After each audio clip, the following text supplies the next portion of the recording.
Greetings, Scorpio and Scorpio rising. This is your Western forecast for July 2024.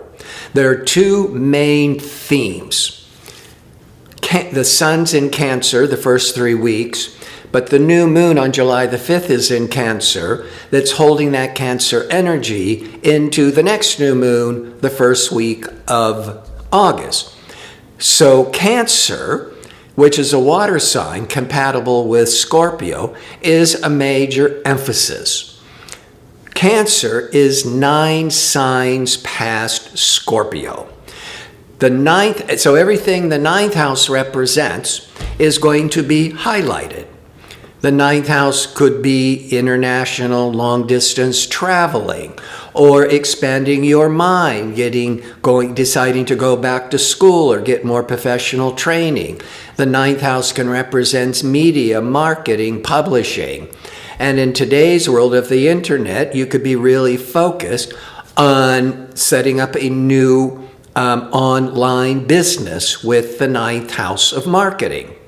The other big theme is Leo, Leo is 10 signs past Scorpio.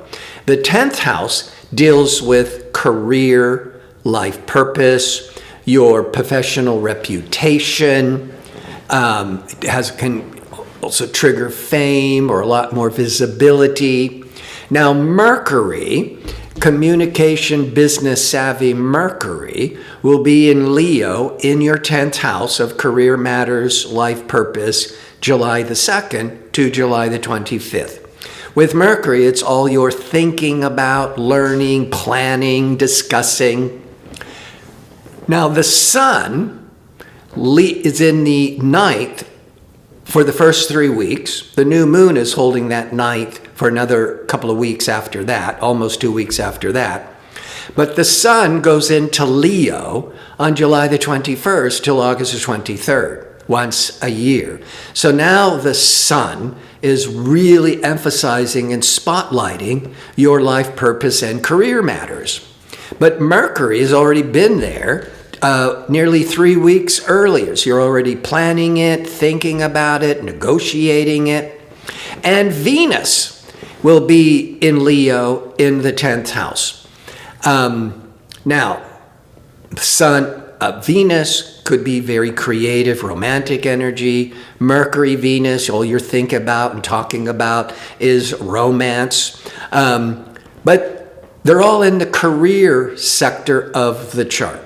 Venus is there from the July the 11th to August the 4th. This could be very favorable in business if you are in entertainment business, or if you're trying to do a sales presentation. That Venus, you will be more well-liked, well-received. You might be feeling more creative about your approach. Now, that's all business. But Venus is also romance. And the 10th house can be dealing more with bosses or authority figures. So some of you could also, through work, maybe not, be attracted or flirtation with somebody in authority or older or at your job. But before I unpacked more, and there's a lot more to say, especially around relationships, if you enjoy these kinds of videos and would like to see more of them, click like and subscribe. And don't forget to click on the notification bell so you can receive the latest postings. And if you go into the description box underneath the video, you'll find direct links to book an astrology reading or to sign up for my 2-question offer. Now, Mars, ambitious, aggressive, impatient Mars, has been in Taurus since the beginning of June until July the 20th, once every 2 years. When Mars is in the opposite always deals with others. So the Mars is transiting for Scorpio and Scorpio rising, your 7th house of marriage, partnerships, contract negotiations. Mars can, in an unusual way, and I talk about this many times, is it can clear the decks. Any kind of resentments, irritability, that Mars can trigger a blowout, to clear the decks, start again. Mars doesn't really break up relationships, but it could really bring to the surface any kind of repressed tensions, lots of arguments, etc. But Mars on July the 15th, before it leaves Taurus on July the 20th, but on July the 15th is going to be a very important day throughout the world, because Mars will be exactly aligning with Uranus once every 2 years. Uranus is rebellion, unpredictable, unstable energies, revolutionary energies, very progressive energies. And ambitious, assertive, impatient Mars is triggering Uranus. There might be a lot of protestings, a lot of explosions. This can impact not just people, but the globe. There could be a volcano, and of course an earthquake, because there's all this violent energies. That Mars, Uranus, there might be another war is escalating or being triggered, or there's these major protests that could be really serious and may get a bit violent around July the 15th. But for you, it's being a Scorpio, it's falling in your 7th house of partnerships and relationships and marriage. So if you have a relationship, personal or business, where there's some tensions, there's some resentments, this Mars-Uranus could trigger the fight of all fights, but could really clear the decks and start over again. Now, keeping that in mind, July the 15th, on July the 21st will be the full moon in Capricorn, which is in your 3rd house. Capricorn is 3 signs past Scorpio. The full moon brings everything to light, tests relationships. It's in the 3rd house, could be a lot of decisions to be made. It's good for sales, it's good for meetings and interviews, and that full moon is also going to be in harmony with Neptune. So there's a lot of this hopefulness and inspirational energies around new learning, new ideas, new meetings. But that full moon is going to be really intensified because Mercury, decision-making, business-savvy Mercury, will be squaring or forming a hard angle to Uranus on the day of the full moon. And whatever's going on the day of the full moon, that full moon chart will hold that energy till the next lunation, which is 2 weeks later on the new moon.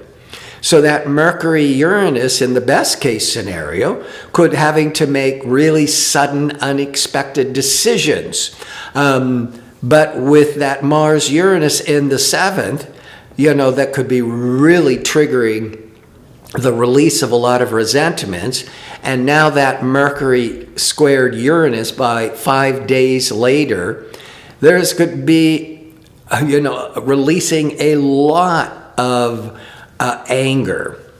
But here's the good news. Mars on the 20th of July goes into Gemini once every 2 years until September the 4th. It's going, Gemini is 8 signs past Scorpio. So there could be a lot of drive, ambition, irritability, all that Mars energies with 8th house matters. The 8th house deals with financial negotiations, business contracts. You might be fighting or stressed about getting a loan, taxes, insurance, inheritance. That's all in the 8th house. But here's the good news. Jupiter, lucky expansive Jupiter goes into Gemini on the end of May 2024. I've talked about this in other videos, and is there for 1 year, once every 12 years. So expansive lucky Jupiter will be in your 8th house until May of 2025. Many times with prosperous, fortunate Jupiter in the 8th, you could come into a settlement. You could resolve any tax problems, insurance problems. That's all the 8th house. There could be a financial gift. You could be getting a loan, a grant. But having from the end of July to September the 4th, with ambitious, aggressive Mars in the 8th of finance, with expansive lucky Jupiter, there could be some really positive opportunities to start a business partnership or any kind of financial negotiations, anywhere from like inheritance to taxes. But with the Jupiter, you're bringing a lot of luck and good fortune to it. So let's recap. The 9th house, getting more education for the 10th house of careers to enhance it. The 9th house could be all this media marketing to support your career endeavors. And the Mars-Jupiter, which is all this really favorable negotiations, is in the 8th house of joint ventures. So you could be getting, and maybe July the 15th with the Mars-Uranus in the 7th of partnerships, you might just be getting an unexpected offer, a contract partnership offer, and then the Mars-Jupiter is all this fortunate financial negotiations about the contracts around your 9th house, 10th house. 10th house career, 9th house media, marketing, publishing. I want to thank you for watching. If you like information on how to book an astrology reading or to sign up for my 2-question offer, visit my website at gardino.co. That's .co. Until next month, be safe and well.